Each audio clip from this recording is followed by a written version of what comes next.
The explorer Bear Grylls is Chief Scout of the United Kingdom and Chief Ambassador to the World Scout Organisation. He told me that the Duke of Edinburgh's award scheme reflected the journey that its founder had taken. Look at his life. It was truly one of adventure in so many ways, from his naval service in World War II to his travels to establishing the Duke of Edinburgh Awards, which was all about, especially at the Gold Awards, going off on expeditions, planning trips, opening the mind, working together with people alongside you. And he loved that. That really is legacy stuff, this thing of encouraging young people. It's what he did with the Scouts as well. Encourage young people to go for it and live life. As one Scout leader said to me today, they go, wow, they just don't make him like that anymore. And he personally handed out countless Duke of Edinburgh Gold Awards, didn't he? And kids got the chance to actually to meet him and talk to him. That seemed a pretty important part of it all. It was, and he always had such presence. I remember going to some of the Duke of Edinburgh Gold Award ceremonies, and it would be at Buckingham Palace, and they'd have, a couple of hundred of young people. And I remember walking around with him, and just as soon as you walk in, you sense it was a silence across the room, and excitement and anticipation.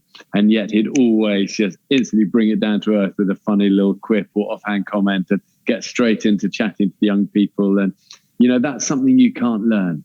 And I think it speaks to his naval service. In fact, he could always speak to people who, whatever rank they were. And that sort of touch he had to unite people and inspire people. And amazing. I mean, not many people are still working full time late into their 90s. And it's just an inspiration. He inspired you?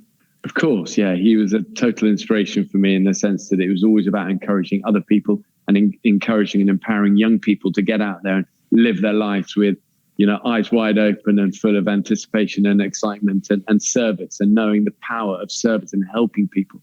And if you live like that, you're always going to be happy. And I think that's the heart of what he tried to share. And Scouting, like the DofE scheme, started in this country, but of course, as you know, as the Chief Ambassador to the World Scout Organisation, spreading around the world. And is that, again, when you think of him, rooted in this country, but with that international perspective, how important was that, do you think? So much of what he did had that international flair and was all about uniting people from whatever background, whatever country. And that's what, the Scouts have done. That's what his Duke of Edinburgh Award scheme has done.